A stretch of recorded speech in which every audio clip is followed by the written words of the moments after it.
Bonjour tout le monde et bienvenue dans Manga Show, l'émission qui parle des nouveautés manga. Et aujourd'hui on parle de Microïd S. Donc préparez-vous à être un insecte qui sauve le monde.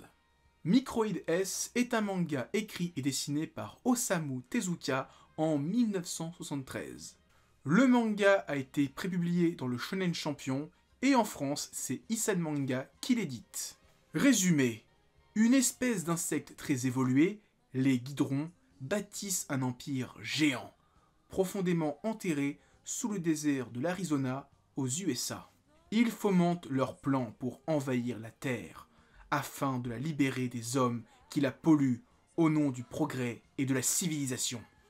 Un microïde, Yanma, esclave des guidrons, s'échappe du nid où il était prisonnier avec Agea et Mamezo, afin d'aller alerter les humains sur le danger d'invasion imminente.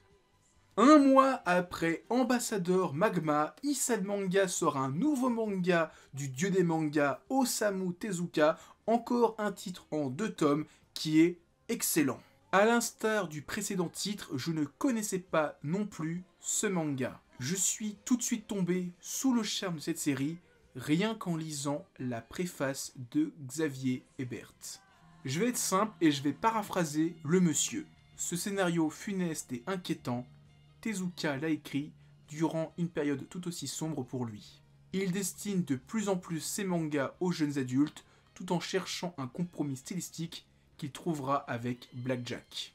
Après ça, j'ai regardé un petit peu sa biographie, à savoir quand ça a été écrit, et je me suis rendu compte qu'il a écrit ça quelques années avant les mangas que j'adore de l'auteur, à savoir l'histoire des 3 Adolphes, Ayako ou encore l'histoire de Bouddha. Rien qu'en lisant la préface, j'étais conquis.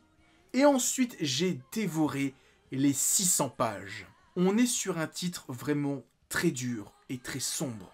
Tezuka visite le genre du post-apo avec l'épidémie de zombies, qui est pas vraiment une épidémie de zombies, mais des insectes qui font la révolution. Même si le personnage principal fait très super-héros, il n'évolue pas dans un univers si beau et héroïque que ça. Dans les premières pages, les héros sont dans le désert, sans aucune trace de vie, et les seuls êtres humains qu'ils vont croiser sont des cadavres putréfiés. Ouais, on est sur du sombre et du dark, et ça fait plaisir. Et dans tout ça, je n'ai pas parlé des insectoïdes, qui sont la menace qui a précipité la fin de l'humanité. Qui n'est pas innocente dans cette invasion d'insectes? Si les insectes ont pris le pouvoir, c'est à cause de la pollution que génèrent les humains depuis des dizaines et des dizaines d'années.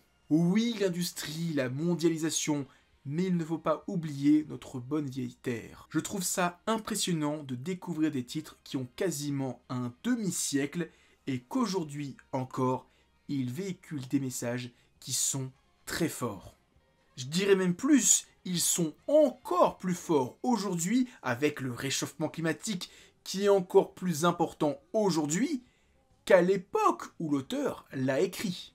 Pour revenir sur les méchants, il y a quelque chose de très effrayant de par leur taille et leur diversité, car on englobe vraiment tous les insectes. On n'est pas juste sur des fourmis humaines ou des mouches humaines, on est sur tous les insectes du globe qui ont pris forme humaine, donc des insectoïdes scarabées, araignées, libellules, et j'en passe. La première apparition des insectoïdes, je la trouve vraiment géniale et très graphique. Avec ces insectes qui sortent du corps de cadavres putréfiés. Après, au niveau du dessin, rien de neuf sous le soleil, on est toujours sur du Tezuka et son style. J'aime beaucoup son travail d'anthropomorphisme des insectes, mais sinon, on a toujours son trait habituel avec ce dynamisme qu'il a mis au point. Si vous avez une aversion pour son style, il n'y a rien dans ce titre qui va vous faire plus accrocher qu'un autre. En conclusion, Microïd S, une bonne claque. J'ai aimé Ambassadeur Magma. Microïd S, j'ai adoré. Si vous avez un budget limité et que vous hésitez entre Microïd S et Ambassadeur Magma, clairement, je vous le dis, j'ai préféré Microïd S et je vous conseille beaucoup plus ce titre que Ambassadeur Magma. Pour moi, c'est du Tezuka plus entre grosses guillemets adulte, parce qu'on a moins ce côté super héroïque, super robot qui fait plein de choses. Là, on nous montre la fin du monde, la fin de l'humanité, c'est dur, c'est violent. C'est sûr que c'est pas Ambassadeur Magma qui est tout beau, tout propre.